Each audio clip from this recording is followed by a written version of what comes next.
नमस्कार। आज कल पूरी दुनिया में देश का अपमान हो रहा है। वर्ल्ड इकोनॉमिक फोरम से लेकर द इकोनॉमिस्ट और वॉशिंगटन पोस्ट जैसे अंतर्राष्ट्रीय अखबार हमारे देश के बारे में अच्छा नहीं लिख रहे हैं। आखिर कौन है इसका जिम्मेदार?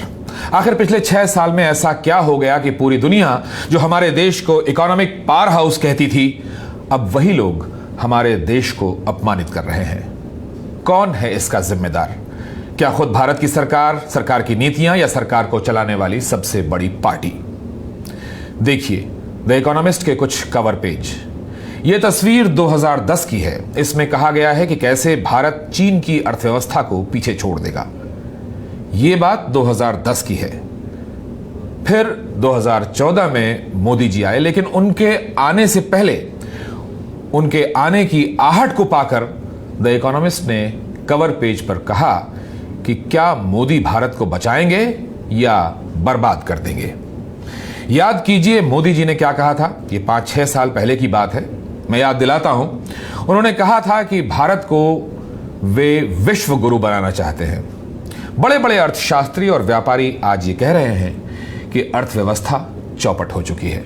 और सोने पे सुहागा ये कि मोदी सरकार की नीतियों का हवाला देते हुए अंतर्राष्ट्रीय मीडिया अब ये कहने लगा है कि भारत के प्रधानमंत्री नरेंद्र मोदी दुनिया के सबसे बड़े लोकतंत्र के लिए खतरा बन चुके हैं।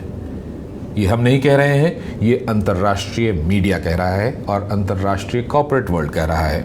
द इकोनॉमिस्ट ने भाजपा के चुनाव चिन्ह के साथ अब ये कवर पेज बनाया है कि भारत असहिष्णु हो गया है, इनटॉलरेंट इंडिया, ये हेडिंग लगाई गई है।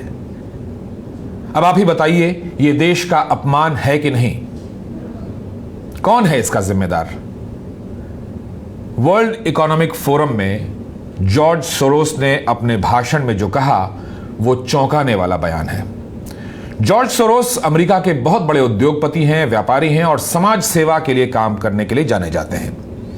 उन्होंने कहा कि भारत के घटनाक्रम काफी डराने वाले हैं। उन्होंने कहा कि ओपन सोसाइटी यानी खुले समाज के लिए राष्ट्रवाद का भड़कना अच्छा नहीं है। राष्ट्रवाद खुले समाज के लिए सबसे बड़ा दुश्मन है। कश्मीर और CAA जैसे कानून का हवाला देते हुए जॉर्ज सोरोस ने प्रधानमंत्री नरेंद्र मोदी का नाम लेकर कहा कि लोकतांत्रिक तरीके से चुने जाने के बाद वे भारत को हिंदू राष्ट्र बनाना चाहते हैं।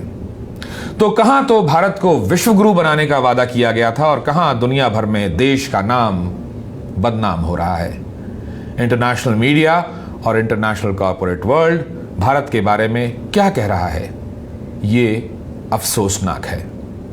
इसके लिए कौन जिम्मेदार है? ये बात हमको और आपको जरूर सोचनी चाहिए कि आखिर ऐसा क्यों हो रहा है।